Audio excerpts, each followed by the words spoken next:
Luciano, vamos explicar aqui para um leigo. Que tipo de arma de fogo um cidadão brasileiro de bem pode ter?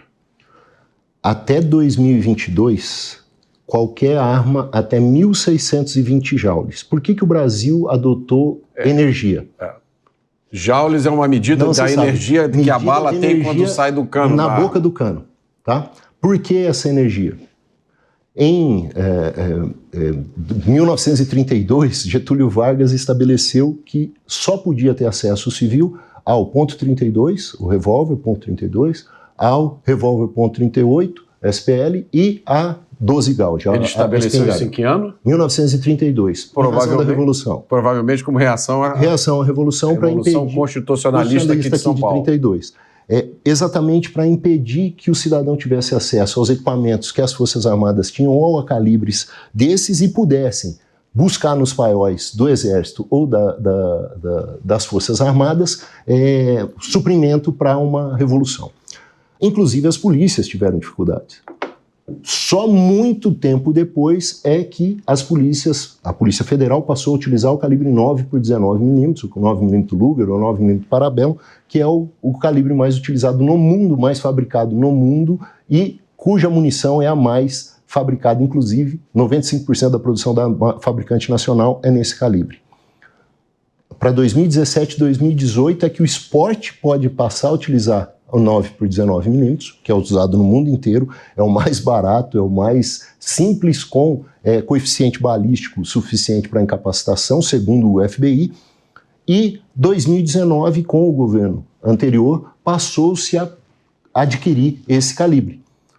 E é o calibre que tem mais à venda, mais disponibilidade, todo mundo passou a comprar uma pistola barata, acessível, com munição barata e de capacidade razoável, que é o 9 por 19 mm. Podendo também comprar a .40 SW, .45 ACP, os calibres comumente utilizados em armas de mão, né, pistolas ou revólver. Calibre .38 SPL, muito antigo, passou-se a utilizar o .357 Magnum para caça, né, excepcional, a caça de fauna invasora, o .44 Magnum, né, o .454 Cazul, já calibres de alta energia, né, restritos, e de alta energia não são calibres utilizáveis para defesa em regra. A partir de 2023, com a nova regulamentação, volta-se à regulamentação de 2003, logo no Estatuto de Desarmamento, em que permitia o revólver .38 SPL e uma pistola .380 CP.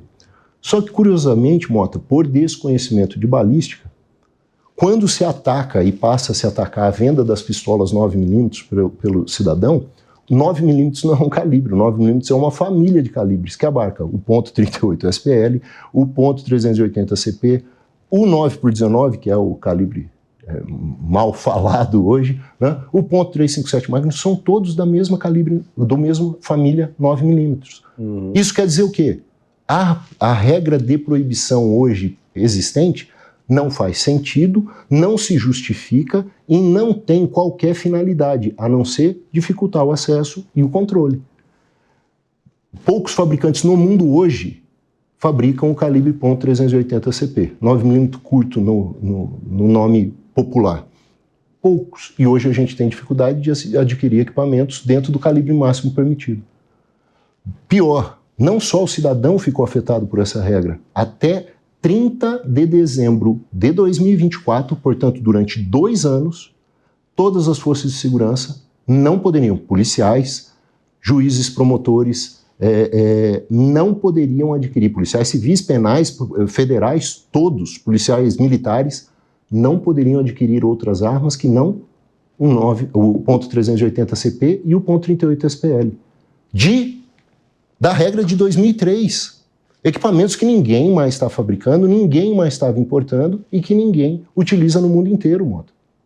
Não só no esporte, mas para a defesa. O calibre padrão de defesa, que é o menor calibre, entenda, é o menor calibre com potencial lesivo balístico terminal suficiente, quer dizer, o que vai fazer o mínimo necessário para incapacitar o agressor, sem fazer demais, é o 9 por 19 mm.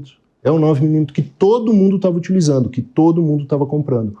Da noite para o dia, transformou-se esse calibre em calibre restrito. E as pessoas que o tinham podiam manter, e agora só pode adquirir o atirador nível 3, que tem que participar de 20 treinamentos, 6 competições, numa excepcionalidade muito grande. E as forças policiais passaram a poder adquirir somente agora no último dia do ano passado, dia 30 de dezembro de 2024. O cara utiliza no dia a dia, ele utiliza na arma da carga, mas ele não podia comprar para ter em casa.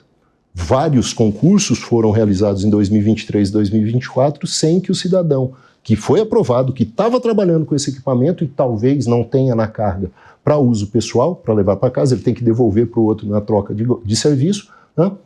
Não podendo utilizar. Se é treinado, utiliza todo dia e não pode usar. O cidadão de bem estava com ele sendo adquirido e disposto em loja e não podia adquirir. Por quê? Por achismo, simplesmente por desconhecimento. Porque o ponto 380 CP é 9mm, o ponto 38 SPL é 9mm, da família é 9mm. Ou seja, quem fez essa regulamentação ou não entendia o que estava fazendo ou criou uma confusão de propósito para... Na verdade, entendia o que estava fazendo, conhecia o que estava fazendo e fez para prejudicar e manter o controle. Porque quando você possibilita apenas equipamentos que não são fabricados, que não têm opção de munição e que têm dificuldade de mercado, você controla. Não estou proibindo, eu só estou limitando. Tá? Só que essa limitação não faz sentido, seja pela energia, seja pela potencialidade lesiva, seja por qualquer outra razão que senão o controle. Luciano, você tem uma postura muito sóbria. Você é um apaixonado pelo armamento, você explica qual é o uso correto, mas você tem uma postura muito sóbria. Você diz não é para qualquer um, a arma não é para qualquer um. E você enfatiza que o porte de arma requer estudo, conhecimento e treinamento. Muita gente acha que é só passar por esse processo, comprar uma arma, fazer o treinamento, botar a arma na cintura e sair por aí. Eu defendo, Mota, que todas as pessoas que queiram e possam tenham acesso ao equipamento. Não é todo mundo que quer, não é todo mundo que pode. E é exatamente isso que precisa ficar claro. É um direito, não é obrigação. Quando se fala em acesso ao equipamento, um dos maiores argumentos que a gente enfrenta é o seguinte: olha, eu não acho necessário. Ótimo, não tenha. Olha, eu não entendo que surta efeito eu ter um equipamento em casa. Não compre. É essa pessoa que não precisa.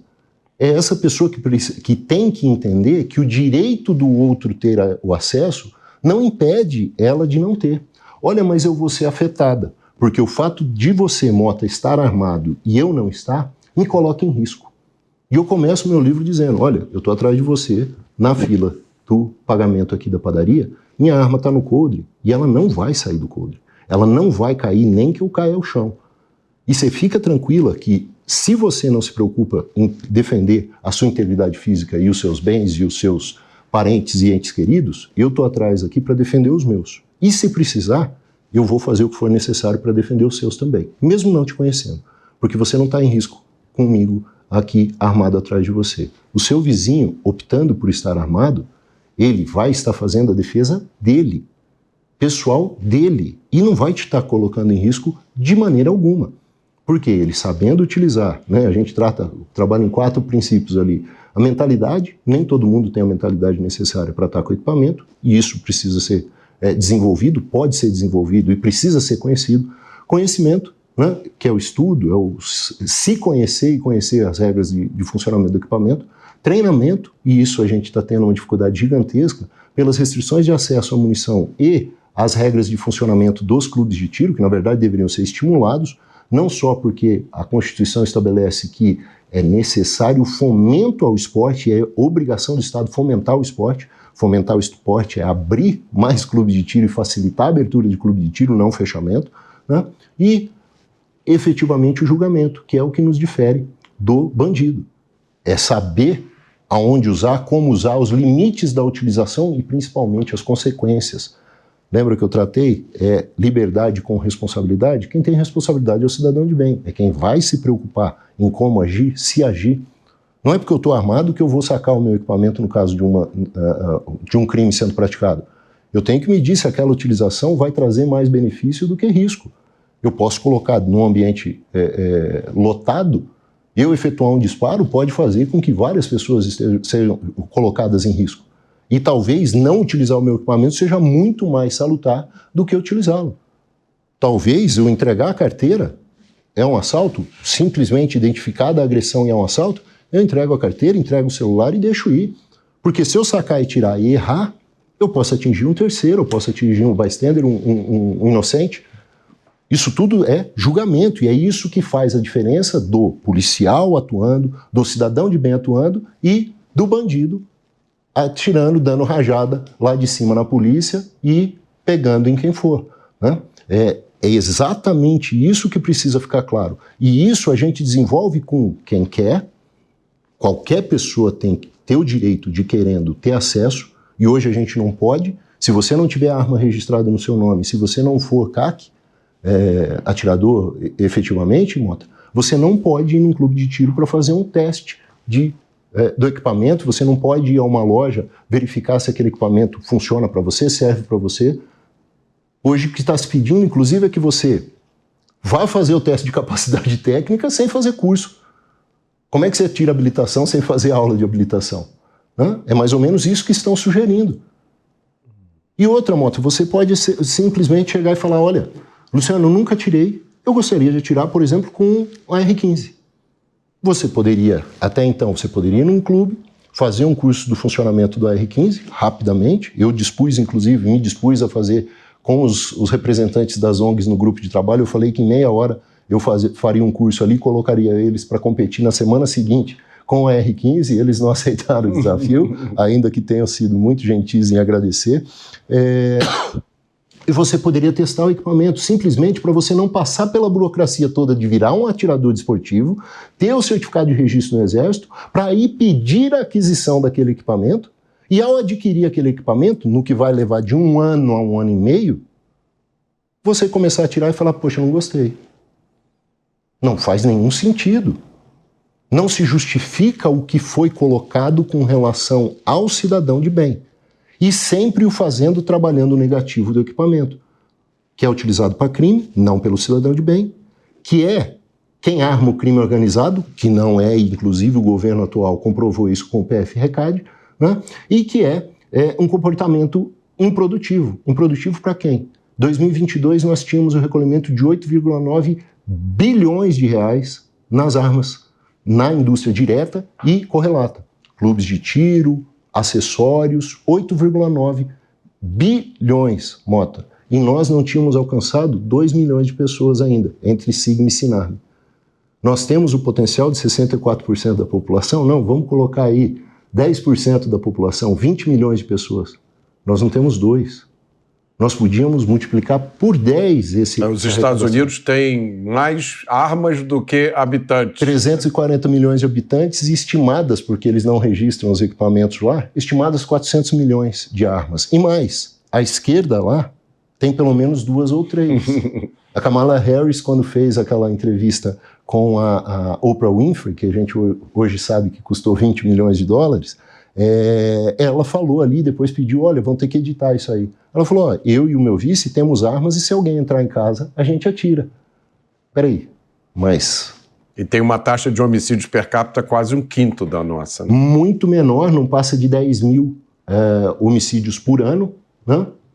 Nos últimos 2 ou 3 anos teve um acréscimo ali em alguns estados democratas, mas muito inferior à nossa, que passa dos 40 mil, 45 mil homicídios ano, né, que representa todos os países em guerras declaradas somados, mais todos os países não em guerra, mais 130 países, a gente consegue todos os anos ter mais homicídios.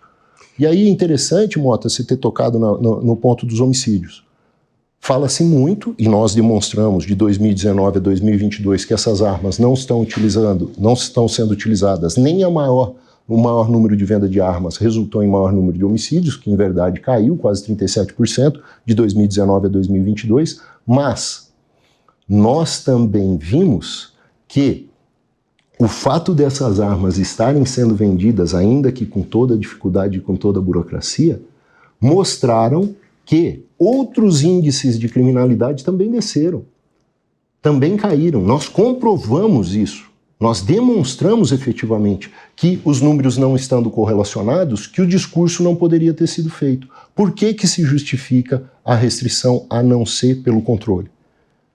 Lembre, é controle de armas, mas buscando o controle da população. E hoje não se fala de desarmamento, se fala em controle responsável do armamento. É um eufemismo porque o desarmamento não funcionou. Não funcionou em 2005, não funcionou no período em que todos os decretos, e foram 9, todos os decretos, na medida em que foram editados, eles passaram a ser questionados imediatamente no Supremo, porque exacerbavam na discussão que foi levada ao Supremo os limites regulamentares. Eles entravam em questões que deveriam ser reguladas por lei. Nós temos um decreto que transfere competência do Exército, que está na lei, para a Polícia Federal por acordo de cooperação técnica. Isso qualquer pessoa do primeiro ano de direito sabe que está errado. É inconstitucional e ilegal.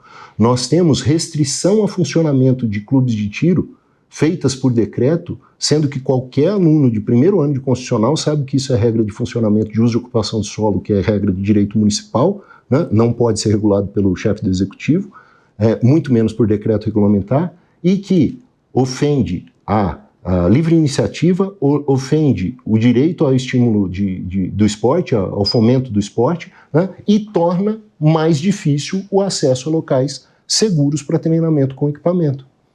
Nós estamos indo não só na contramão do que deveria ser feito para a arma de fogo, nós estamos desrespeitando a decisão do Supremo que diz que é direito do cidadão ter o equipamento para defesa pessoal, no mínimo necessário de munições, inclusive, para que isso seja efetivado, como também nós estamos dificultando que esse cidadão tenha condição de treinar e melhorar a sua capacidade de utilização do equipamento. Porque, como eu disse, não é só comprar o equipamento, é comprar, estudar, treinar, se desenvolver e se capacitar. Sempre. Não é com 50 munições que ele vai fazer isso. É sempre. Curso simples, curso básico a gente faz com 200 munições, Mota. Esse final de semana nós vamos ter prova no Campeonato Estadual lá no Mato Grosso do Sul, da modalidade que a gente disputa, IPSC. Eu vou fazer 200 disparos com a R9, 250 disparos com a R9, 250 disparos no domingo com a pistola. São 500 disparos numa prova. Para treinamento são 2.000 disparos na semana só que antecedem a prova. Como é que a gente pode fazer isso com 4.000 munições que são as disponíveis para o atirador nível 1? Não faz. E por que limitar essa quantidade de munições, Mota? Você perguntou, por que estão fazendo isso? Por controle.